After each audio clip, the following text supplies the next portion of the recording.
Hello, YouTube. My name's Jesus. I'm a Cancer. I have a lot of free time right now, so I figured why not do a little video. And this video is going to be specifically about the new Mortal Kombat movie that just came out. The year is 2021. You may have seen this in the theaters, but more than likely you got an HBO subscription to see this film. The bar wasn't high. Let's just say that. Um, Plain and simple, it sucks. This is why. Um, my biggest issue with the movie is the fact that it has no real story. There's no real story to be told. I didn't get a sense of what the movie was about at all. Granted, I knew who the characters were. I'm a huge fan of the game. Like, I'm such a fucking huge fan of the game. Um, I can remember playing it since I was a kid, and I still play it to this day. So, I'm pretty familiar with the story, and I don't call myself an expert, but when I am gonna get some of those quiz questions answered correctly now and here and there. And yeah, there was no story. Nothing was being told. We knew that that there were fighters that for some reason needed to kill other fighters to get the MK symbol in order to activate their powers, which I guess if you want to explain powers, that could make some sort of sense, but realistically, there was no need for that. I would assume that said powers could have been explained via, actual skill or, some other way could have been done in order to have to explain why these characters have these special abilities that other human beings don't possess. But um, case in point, the new character that was introduced to this movie, he was, a descendant of Scorpion. So I don't understand how he had this symbol on him. Because think of it logically, if Scorpion died and the symbol died with him, why would he have passed it on to his newborn child? You know, the child didn't kill his father, so if anything, his symbol went to Sub-Zero, and I'm assuming he already had a symbol because he had these special powers. So when he died, why did his symbol live on in his bloodline? Think about it. That makes no sense. Um, Other little tidbits. It's just not a good movie. Um, and that's not because I'm old or ancient. I don't think so. But the first one was actually good. And if we're gonna compare the second one to this one, say what you will, but I think I like the second one better than this one. Yeah, it's updated graphics. Yeah, it has, but they both suck in their own way. But I guess now, for nostalgia purposes, I think this old Mortal Kombat Annihilation has a bigger spot in my heart now because this just was A for effort, but F for failure. It was just bad. Um, no character development. I didn't care for any of the characters. Not a single one. Not even the main ones. I didn't care for for Sub-Zero. I didn't care for Sonya Blade. Did not come across as a badass as she did in the first film. She came off as annoying. Jax felt genuine, but I don't understand how his explanation to be there was really explained. How he got a symbol. Why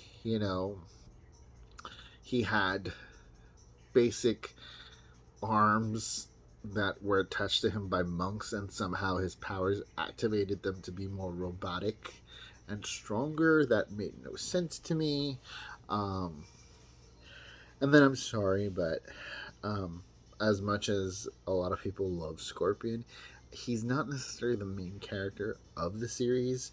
I think first and foremost, it has always been Liu Kang.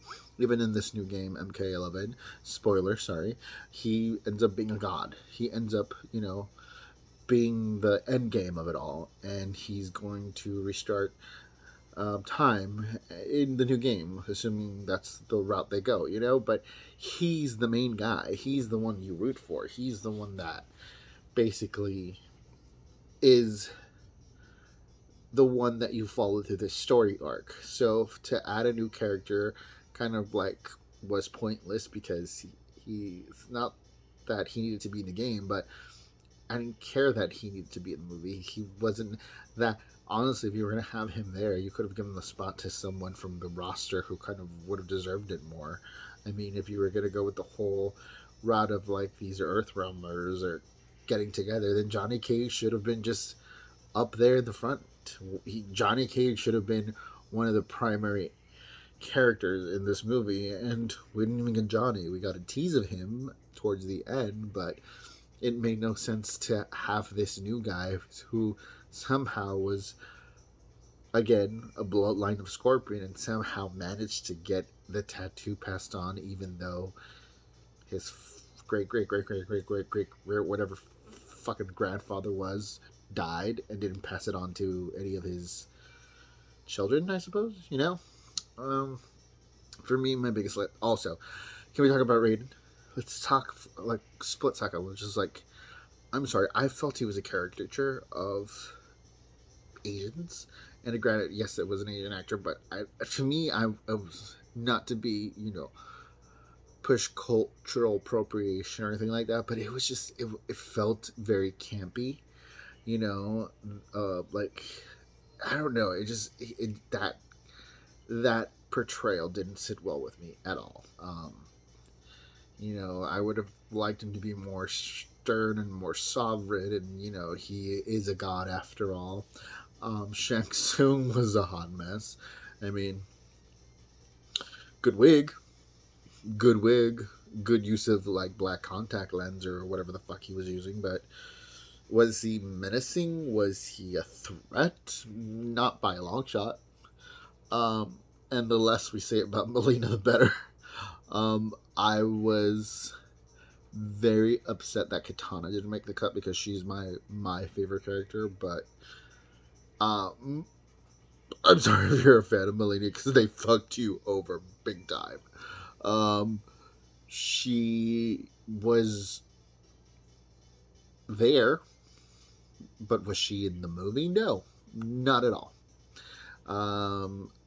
Such wasted potential, and that's why it kind of like reminds me of how it was for Annihilation, where people complained that there were all these characters and then they just died off. They were just, I mean, that's kind of what you got in this one when you think about it. Some characters just showed up for a brief moment or two and then they're gone. For example, spoiler, Kung Lao. I'd expect him to die off the bat. Maybe save the death for a second film if possible. Like, basically, it feels that if they continue the franchise, they're just going to, like, pick random select group of characters, throw them in a movie, and then just, like, let's see who makes the final cut and continue on. It's like, and these characters mean something to you. People that play the games, to the story, to the lore. Like, they can't just be shown on screen and expect to like cause it to be the reason why the film is good. No, you have to. People care about these characters. Some people they're big Melina fans or stans or whatever you will call them, and they're like they have a particular favorite. Everyone has their favorite, and I would be surprised if anyone that made the final cut and is a fan of that character is happy with the portrayal of said character, because no one got justice. Possibly the only good one out of the bunch, if at all, would be Kano, just because he was funny and he was very charismatic, but that wasn't the Kano that should have been portrayed. I mean, he was pretty close to it. He was. That's out of the whole group. He was probably the closest to the character, but like tweaking his little thing, like, you know, having him get the symbol to somehow activate his eye laser, yet none of his body is mechanical at any point, or he doesn't have any, you know, like this was just a beam that came out of his eye. It wasn't that he had a metal faceplate on. We never got that in the movie. Um, it was alluded to just because the eyes or eye glue red, but nothing really.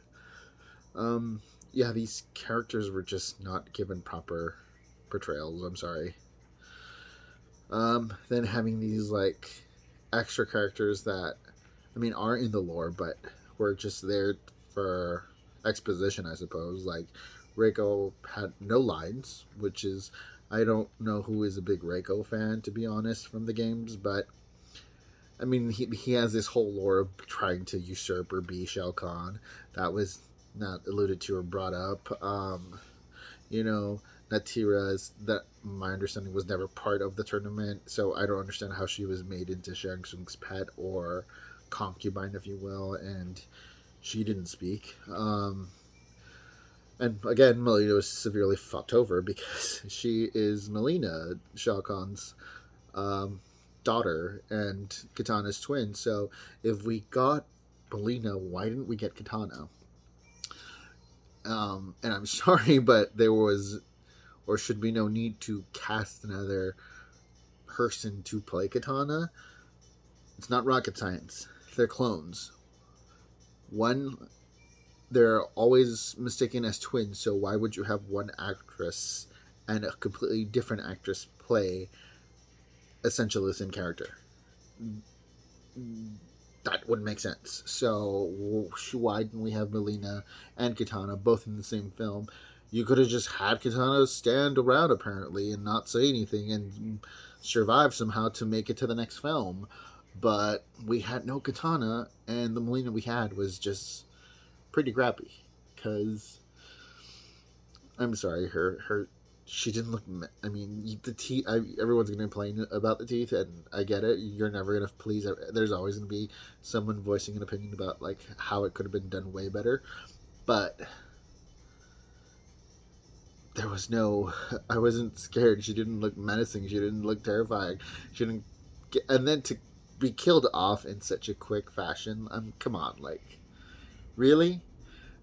And that's the other thing. Like, how can some, like, I get it, they have to die. I'm not saying everyone has to live through the whole fucking movie, but Goro going down in one fucking fight with a newbie, Melina just fucking getting it from fucking Sonya just like that after somehow she got the fucking power from Kano and somehow manifested purple rings, which fucking make no sense. And I'm not trying to make sense out of this movie because that would just be ridiculous, obviously. But like, let's think about it just for a split second. Like, why do certain powers activate the way they do? Does it have to do with something that the person is inside themselves, or like, it just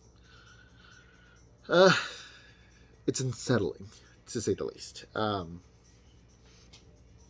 What else? Was there even a tournament? I mean, I thought that they had to fight for Outworld's ability to come and invade Earthrealm, and I felt that it just went all over the place and again told no real story, because I don't understand, like, did they fight at the tournament, or are we still leading up to a tournament? Were those actual tournament fight matches, and if so, since Earthrealm won for the majority, do they win the Mortal Kombat? I mean, that was never explained or brought up at all. I mean, the main focus was for some reason to make the new kid learn how to activate his powers, and then somehow throw Scorpion in the mix because, hey, he's the poster child to MK, so I get it. Show Scorpion in all his glory, but I mean, honestly, just throwing shit out there, it would have made more sense if Cole was Scorpion himself reborn, or somehow the spirit of Scorpion went into him and he was able to, bring him back that way and get his vengeance. There was no need to make Cole this extra character that was related to the Great B. What's his name? Scorpion. I was gonna say Bihan, but Bihan's Sub-Zero. Um, I forget his name escapes me right now. Sorry. Let's just say Scorpion. Um, I did appreciate the references that were thrown in the movie for the most part, like Katana's fans, which I also had a huge. I'm like, that looked like a knife with fucking like cloth in between to make it look like a fan. If you really look at it, it's just a group of Katana fans put together and made to look like a fan. So I don't understand where the logic was in that. The amulet was a cool tease, and then but just to have it there, like, oh, nonchalantly they have Shinnok's amulet, like, oh, from my understanding, that's a big deal. So why would you just throw it out willy nilly and just have Kano steal it? I mean, how can he steal something that's so powerful in the lore, and from underrated's like nose, and oh, Liu Kang put it back, but I'm like, why do you even have it out to begin with? This has the fallen elder god imprisoned, or who the fuck knows what it is. I'm like, why is it just there? Again, I didn't expect everyone to live through the whole ordeal, but just to like have Kung Lao go down like that, I'm like, if you're gonna give me a fan service, why not fucking show Shah Khan coming in and breaking the guy's neck? Shang Tsung is a badass, but he's not to the badass where I think he would be able to take someone like that on from the get go. I'm like, if you were so concerned about the Elder Gods finding out that you were doing all this shit, you clearly did it, and yet there were no consequences. So why even make it a thing? Like, why bring up the fact that certain rules were being broken? Clearly they were being broken and nothing was being done. So why even mention if they're even being broken? Like, oh, the Elder Gods don't need to find out about this. So, like, there'll be consequences. I'm like, y'all fucking went into that temple like nothing. And people died, and there's still nothing happened. No one stepped in and said, y'all need to fucking fight in the combat. No, y'all, you need to, like, get it together and follow the tournament rules, I suppose. I'm like, it made no sense to, like that movie just, it didn't make any sense. It wasn't cohesive. It was like a love letter to Mortal Kombat, and A for effort, but I'm sorry, like, a few years back, there was this, like, web to series called Mortal Kombat Legacy. They did such a way better job in this movie. And for the budget, and, like, I appreciate it. A lot of people also don't like that. Again, you can't please everyone. You can't please the mass fandom, because everyone's always going to have a tip about this or that.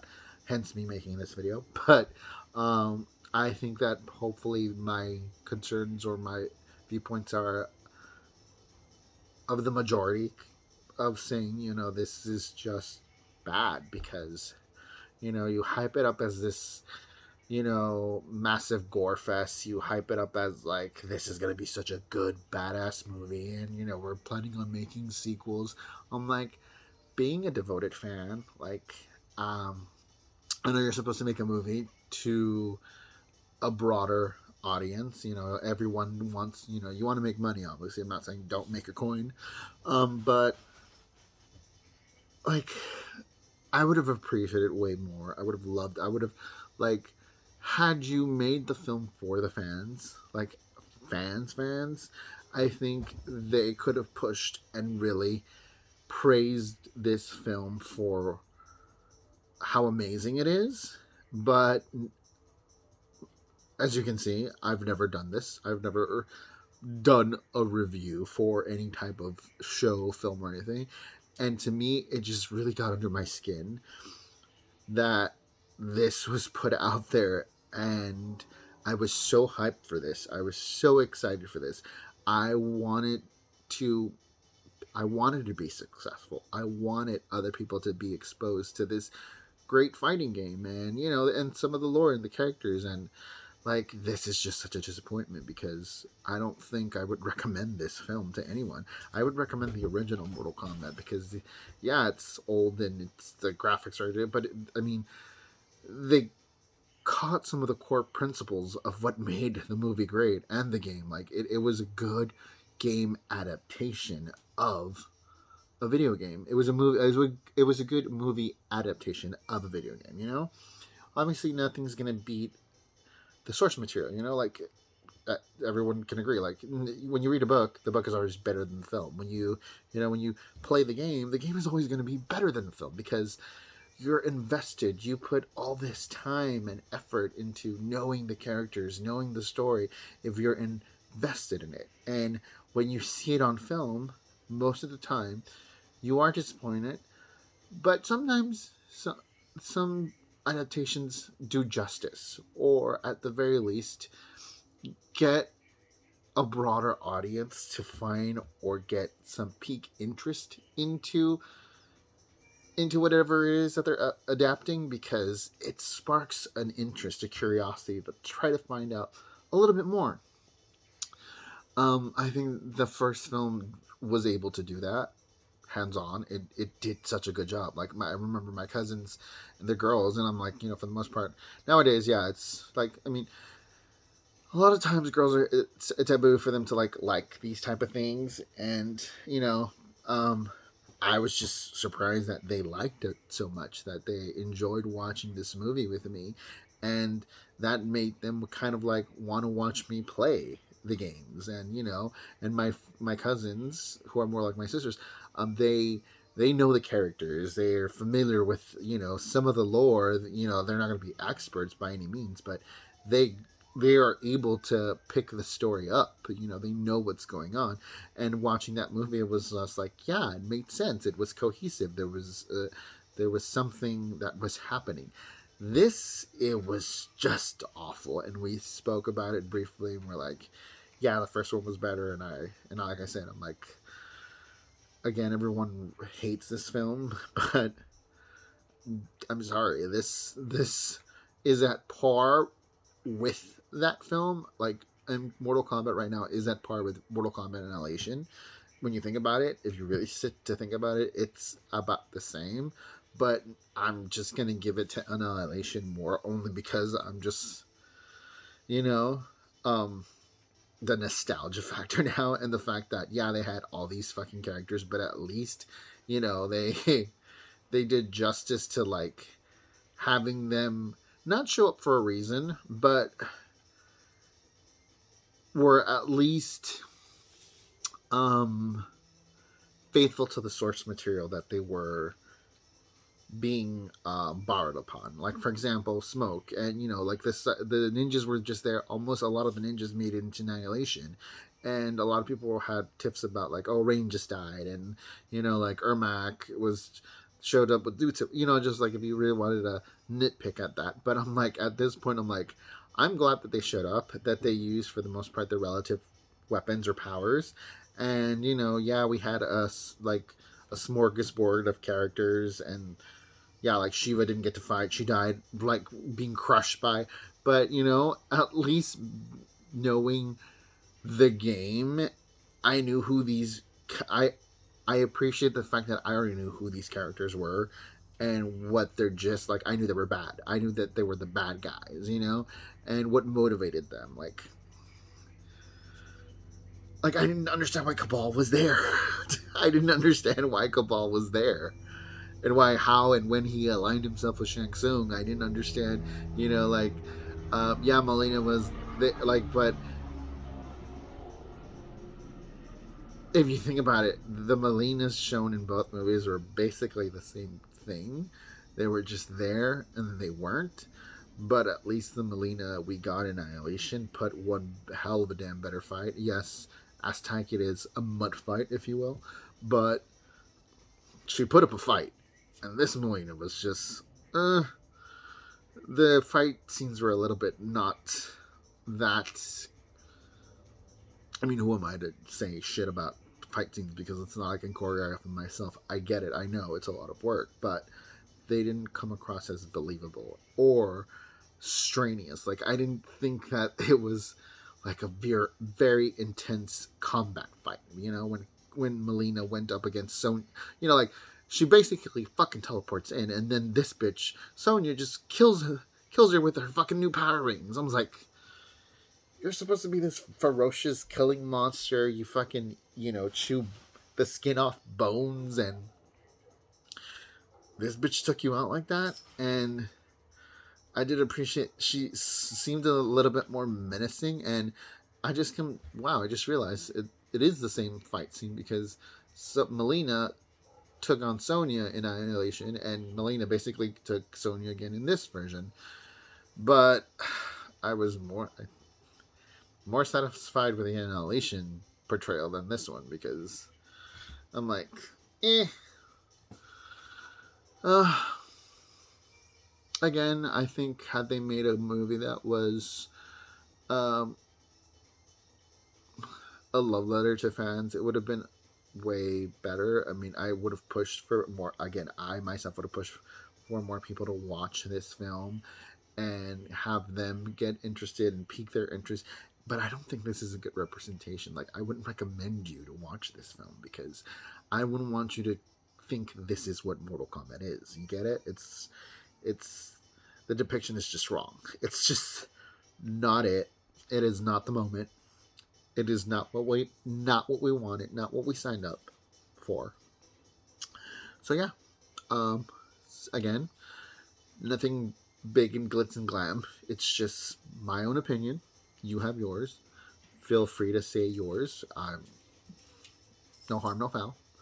But yeah, as a fan, just gonna say, sorry, it's a big no for me. But if you are interested, and maybe you can compare and then really tell yourself, oh wait, no, he's being BS. He BS the whole video. Watch the first film. Give that a watch, and then rewatch the one that just came out, and just tell yourself which one did you like more, which one did you appreciate more. Granted, yeah, there's not so much there is a good amount of CG in the first film, but like, I'll be honest, okay, first film, people like to say it's great, and it is. I'm one of them, but I'm sorry, that fucking Sub-Zero fight with Liu Kang was bullshit. I'm like, you had a moment of build-up, of like, I was waiting to see this good fucking choreo, and it was just, Luke, use the element, I mean, not Luke, sorry, Liu, use the element which brings life. So all you had to do was fucking throw a bucket of water, and you kill this bitch. Groundbreaking. I'm like, give me a fight scene at least, you know? That was my only disappointment from the first film, is that we really didn't get to see Sub-Zero do his thing, you know? But other than that, everything else was great. Like, the fight scenes were great, the acting was great, the set was great. I think that the first one is just leaps and bounds way better than this one. So, you know, like, there was no need for me to know the backstory of Scorpion or what, like, you know, plain simple. Mortal enemies, but slaves under my control. Bam. I got it. You know? Shang Tsung basically gave me their whole life story in a couple of sentences, and bam. I was in it for the long haul. We got it. This new thing that was going on, no idea. No idea. Well, hope you enjoyed the video. Feel free to comment. If this one goes well, maybe I'll do more of these videos, but I'm honestly just doing this on my phone. I had a lot of free time, and I had an opinion. So, hope you enjoy.